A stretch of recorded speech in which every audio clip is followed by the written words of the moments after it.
For 30 years, every single quantum computer ever built got worse the bigger it got. More parts meant more mistakes. Then, without much fanfare, that stopped being true and almost nobody outside a physics lab noticed. Let that sink in for a second, because it sounds like a small detail, but it is not a small detail.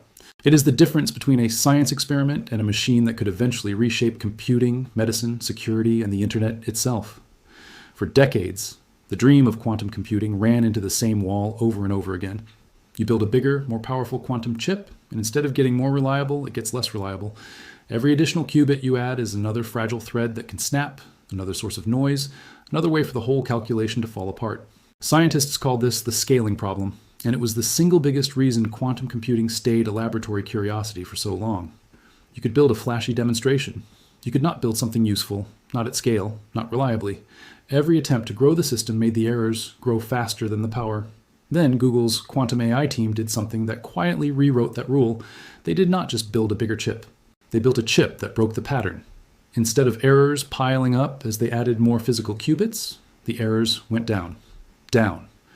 For the first time in the history of quantum computing, scaling up made the system more reliable, not less. Researchers have a specific term for this. They call it going below threshold. It sounds technical, and it is, but the idea underneath it is almost poetic. Imagine a seesaw. On one side, you have the number of physical parts in your machine. On the other side, you have the number of mistakes that machine makes.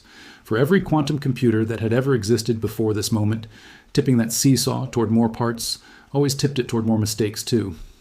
Google's chip, known as Willow, tipped it the other way. Add more qubits, and the logical error rate dropped. Not by a tiny, forgettable amount either. With each increase in the size of what is known as the surface code lattice, the error rate fell by a factor of roughly 2. That is not a rounding error. That is a fundamentally different relationship between size and reliability, one that physicists had predicted on paper for years, but had never actually watched happen inside real hardware. Hartmut Neven, the scientist who leads Google's quantum AI program, described the reaction inside the field in a way that says more than any press release could. He said the whole community breathed a sigh of relief because it finally showed that quantum error correction could work in practice, not just in theory. Think about what that sentence really means. For years, some of the smartest people on the planet were not entirely sure this was even possible. They had the math, they had the simulations. They did not have proof that it would survive contact with a real, physical, achingly cold piece of hardware sitting in a lab. Now they do. To understand why this matters so much, you have to understand what makes quantum computers so maddeningly difficult to build in the first place. A regular computer, the one in your pocket or on your desk, stores information as bits. Each bit is either a 0 or a 1, nothing in between. And that simplicity is exactly why classical computers are so stable. A quantum computer works completely differently. It stores information in qubits, and qubits can exist in a strange in-between state, a blend of 0 and 1 at the same time, thanks to a property called superposition.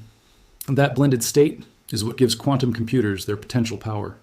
It lets them explore many possible answers to a problem simultaneously instead of checking them one at a time like a classical machine has to. But that same blended state is also incredibly fragile. A stray vibration, a tiny fluctuation in temperature, even a stray bit of electromagnetic noise from somewhere in the room can knock a qubit out of its delicate quantum state. When that happens, the calculation is ruined. This is why quantum computers are kept in cryostats, chambers cooled to temperatures colder than the depths of outer space, colder than the void between stars. Even that extreme isolation is not enough to stop errors from creeping in. For years, the industry's answer to this fragility was something called quantum error correction. The idea is simple to describe, even if it is brutally hard to execute. Instead of relying on a single fragile qubit to hold a piece of information, you spread that information across many physical qubits, bundled together into what is called a logical qubit. If one of those physical qubits gets knocked off course by noise, the others can help detect the mistake and correct it, the same way a message can survive static on a phone line if enough of the signal gets through intact. In theory, this should work beautifully. In practice, for 3 decades, it did not.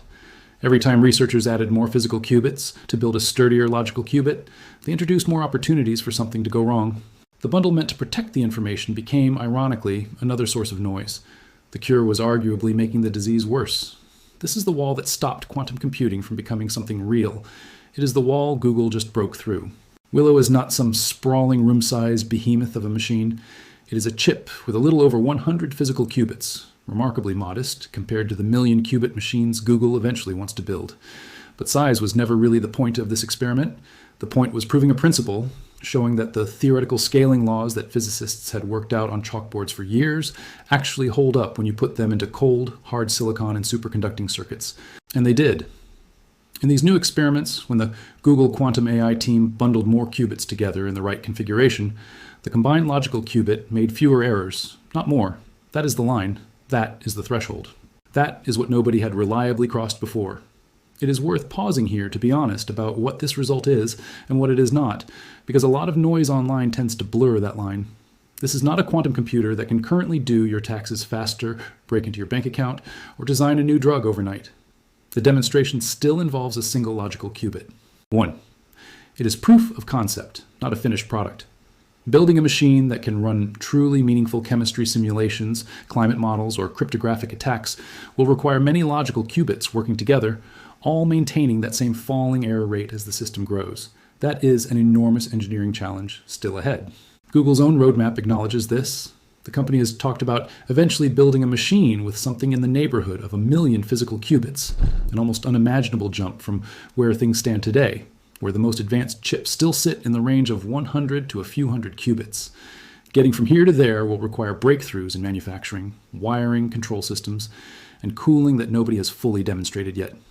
Sundar Pichai, Google's chief executive, has floated a target of building a useful, error-corrected quantum computer by around 2029.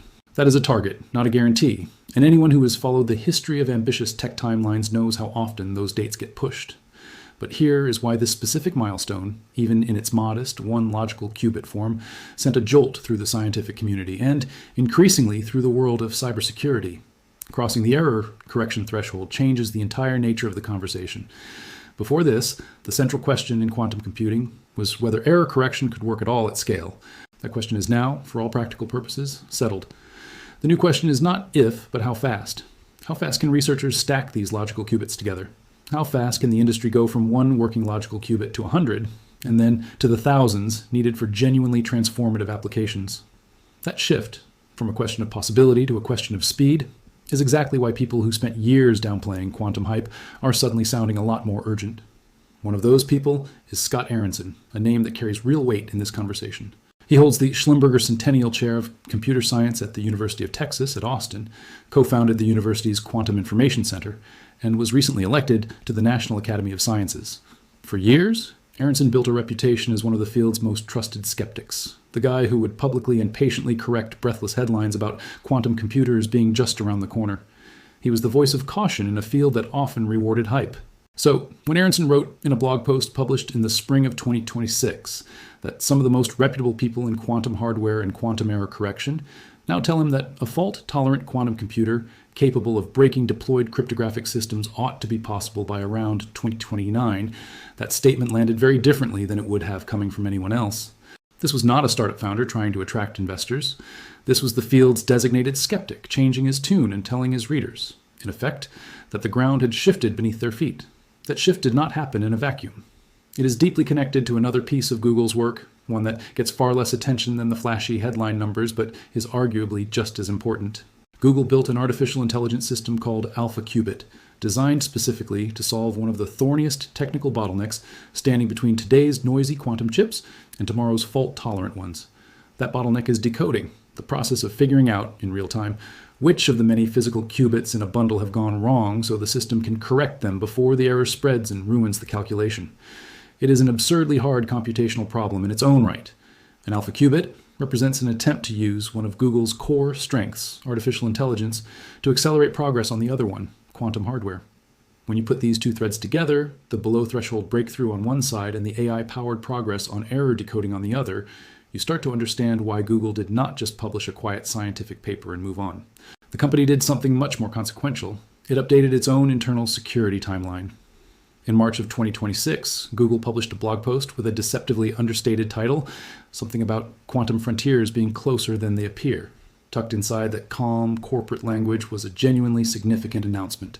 Google set an internal deadline of 2029 to migrate its entire infrastructure. The systems protecting billions of users' data, email searches, and financial information to what is known as post-quantum cryptography. This is encryption specifically designed to resist attacks from a future quantum computer, as opposed to the encryption standards the internet has relied on for decades, which were designed assuming that no computer, quantum or otherwise, would ever be fast enough to crack them within a useful time frame. Google stated plainly that quantum computers will pose a significant threat to current cryptographic standards, specifically to encryption and digital signatures, and the company urged other organizations to adopt similarly aggressive migration timelines. When a company with Google's scale, resources, and direct visibility into the frontier of quantum research tells the rest of the world to start moving now, that is not a message anyone serious about security can afford to ignore. This is often referred to informally as Q-Day, the theoretical moment when a quantum computer becomes powerful enough to break the encryption schemes that currently protect nearly everything sensitive on the internet. For a long time, Q-Day was treated as a distant, almost science fiction concern, something for the next generation to worry about. That framing is changing fast. It is important to be precise here, because exaggeration helps no one. Today's quantum computers, including Willow, cannot break your bank's encryption. They cannot read your private messages. The qubits involved are still too few and still too fragile at scale to run the kind of large-scale factoring algorithms that would be needed to crack modern encryption keys. The real danger is not that someone is doing it today. The real danger is a strategy security researchers call harvest now, decrypt later. Encrypted data, once stolen, does not need to be broken the moment it is captured. It can simply be stored, quietly, indefinitely, waiting for the day a sufficiently powerful quantum computer comes online to unlock it retroactively. For most everyday communication, that is not a huge concern. But for information that needs to stay secret for years or decades, government secrets, long-term corporate intellectual property, health records, certain financial data, the calculus is very different. If that kind of data is being intercepted and stored right now, a quantum computer arriving in 2029, or even a few years later, could turn years of stolen, seemingly useless encrypted junk into readable, exploitable information overnight. This is why the timing of Google's announcement matters so much.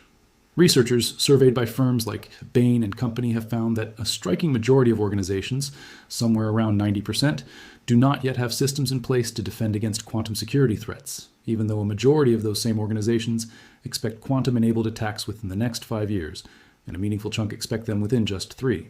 Only about 1 in 10 companies surveyed said they actually have a roadmap in place to address the risk. That gap between the growing awareness of the threat and the almost total lack of preparation for it is exactly what has security experts nervous. Migrating an organization's entire cryptographic infrastructure is not something you flip a switch on overnight.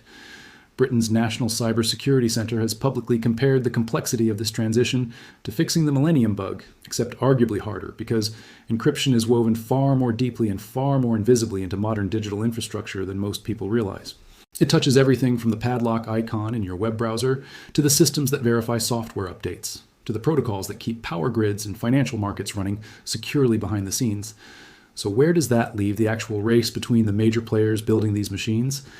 Google is not operating alone in this space, and it is worth understanding how the competitive landscape looks, because the picture is more nuanced than a single winner-takes-all story. IBM, for instance, has pursued a different philosophy, focused heavily on scaling up the raw number of physical qubits and building out a clear, modular roadmap toward very large qubit counts, with ambitions stretching toward tens of thousands and eventually more physical qubits by the end of the decade. Google's approach has leaned more heavily into proving out error correction and algorithmic efficiency first, essentially arguing that having a smaller number of extremely reliable, well-corrected qubits matters more, at least for now, than simply piling on raw qubit count without solving the reliability problem underneath it. Other companies are placing their bets on entirely different physical approaches. Some are working with neutral atom qubits, trapping individual atoms with lasers, instead of relying on superconducting circuits cooled to near absolute zero. Others are exploring exotic approaches involving new classes of quantum particles entirely, chasing qubits that might be inherently more stable by design rather than requiring elaborate error correction schemes bolted on afterward. None of these approaches has definitively won yet. It is entirely possible that different architectures end up dominating different applications, the way classical computing eventually split into everything from massive cloud servers to tiny embedded chips inside household appliances, each optimized for its own particular job. It is also worth being honest about Google's track record here, because skepticism has, at times, been earned. Back in 2019, Google made headlines with a claim of quantum supremacy, asserting that its Sycamore processor had performed a calculation in about 200 seconds that would take the world's most powerful classical supercomputer roughly 10,000 years to complete. That claim generated enormous excitement and also significant pushback. Critics, including researchers at IBM, argued that the classical comparison Google used was flawed, that better classical algorithms existed which could shrink that 10,000-year estimate down dramatically, potentially by many orders of magnitude, and some in the field went further, arguing that certain assumptions baked into the original paper reflected serious methodological shortcuts rather than a clean, unambiguous demonstration of quantum advantage. That history matters, not because it invalidates what is happening now, but because it is a useful reminder that in this field, the most viral headline numbers deserve careful scrutiny, and that today's players, Google included, have sometimes gotten ahead of what their evidence could fully support. The below-threshold result discussed here is generally viewed by the broader research community as being on much firmer ground than the 2019 supremacy claims, precisely because it is grounded in a specific, falsifiable, and independently checkable physical principle, the relationship between qubit count and logical error rate, rather than a harder-to-verify comparison against hypothetical classical algorithms that may or may not exist yet. Zoom out far enough, and what you are really watching is quantum computing quietly shifting from a story about laboratory curiosities to a story about infrastructure, timelines, and risk management. For most of its history, quantum computing lived in a strange cultural space, simultaneously overhyped in headlines and underappreciated in terms of what it would actually take to build something useful. Announcements would surface every year or two, qubit counts would climb, and the general public would shrug, having heard some version of this story before with no visible change to their day-to-day lives. What makes this moment different is not just the raw physics, impressive as it is the fact that a company with Google's scale is now treating the threat as concrete enough to set an actual internal deadline, backed by real infrastructure migration plans, rather than a vague, someday in the future kind of warning. Deadlines change behavior in a way that speculation never does. A blog post warning that quantum computers might someday be dangerous is easy to file away and forget. A public commitment to migrate an entire global technology infrastructure by a specific year, 2029, is something that forces engineers, security teams, and executives to actually start budgeting time and resources around it right now, today. There is also a broader lesson buried inside this story about how technological breakthroughs actually happen, one that is easy to miss if you are only scanning headlines. Progress in fields like this rarely arrives as a single dramatic event. It usually arrives as a quiet threshold crossing, a subtle shift in a scaling curve that looks, on the surface, almost boring, a 2x reduction in an error rate here, an improved decoding algorithm there. But sometimes those quiet technical thresholds turn out to be the hinge points that everything else swings on. The invention of the transistor did not look like a revolution the day it happened either. It looked like a modest improvement over vacuum tubes, understood fully by only a small community of specialists. It took years for the broader implications to ripple outward into the world everyone actually lives in. Quantum error correction crossing below threshold may end up looking similar in hindsight, a moment that seemed technical and abstract at the time, but that quietly marked the point where quantum computing stopped being a question of whether and started being a question of when. None of this means panic is the right response, and it is worth saying that plainly. Encryption is not breaking tomorrow. Your passwords, your bank account, your private messages are not suddenly vulnerable this afternoon because a research chip in a lab in California crossed a scaling threshold with a single logical qubit. But it also means the old assumption, the comfortable idea that quantum computing was always going to remain a decade or two away, no matter how many years actually passed, deserves a serious second look. The scientists who spent their careers being the most cautious voices in the room, people like Scott Aaronson, are now the ones telling the public that the timeline has genuinely moved. When the skeptics start sounding urgent, that shift in tone is often more informative than any single headline number. It suggests that whatever is happening inside these labs is not just incremental progress dressed up as a breakthrough. It reflects a real, structural change in what is now physically possible, one that took 30 years of failed attempts, one broken rule, and a single stubborn line finally being crossed to arrive. There's a human dimension to this story too, one that rarely makes it into the headlines but is worth sitting with for a moment. Behind every one of these numbers, the 2x error reduction, the single logical qubit, the 2029 deadline, are teams of physicists, engineers, and cryptographers who have spent entire careers on a problem that, for most of that time, offered no guarantee of ever paying off. Quantum error correction was, for decades, the kind of research area where a young scientist could reasonably wonder if they were chasing something that simply was not achievable within their working lifetime. Imagine dedicating 15 or 20 years to proving a theoretical scaling law actually holds up in physical hardware, watching experiments fall short, watching funding rise and fall with the hype, and then finally watching the numbers on a screen confirm that the thing you spent your career chasing is real. That is not just a technical milestone. It is a vindication for a scientific community that was, at various points, quietly doubted by outsiders and sometimes by its own members. It is also worth thinking about what this means for the ordinary people who will never set foot in a cryostat lab or read a peer-reviewed physics paper, but whose lives will still be touched by where this technology goes next. If quantum computing delivers on even a fraction of its promise, the effects extend far beyond cryptography. Drug discovery could accelerate because simulating molecules is exactly the kind of problem classical computers are inefficient at, and quantum systems are theoretically well suited for. Materials science could shift too, opening paths toward better batteries and entirely new industrial materials that are hard to model with today's tools. Climate modeling, logistics, and financial risk analysis all involve complex, layered problems that quantum systems might eventually handle in ways classical supercomputers cannot. None of that arrives tomorrow, and none of it should be oversold as imminent.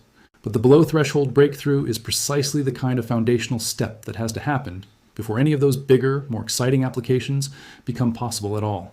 You cannot build a skyscraper without first proving the foundation can hold weight, and for 30 years, nobody was sure quantum computing's foundation could hold weight at scale. Now there's real evidence that it can.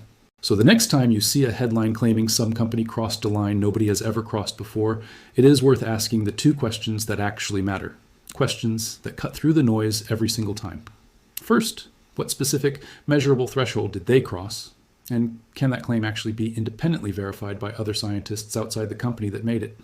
Second, what does crossing that threshold actually enable right now, today, versus what it might enable years down the road, once the engineering catches up to the physics?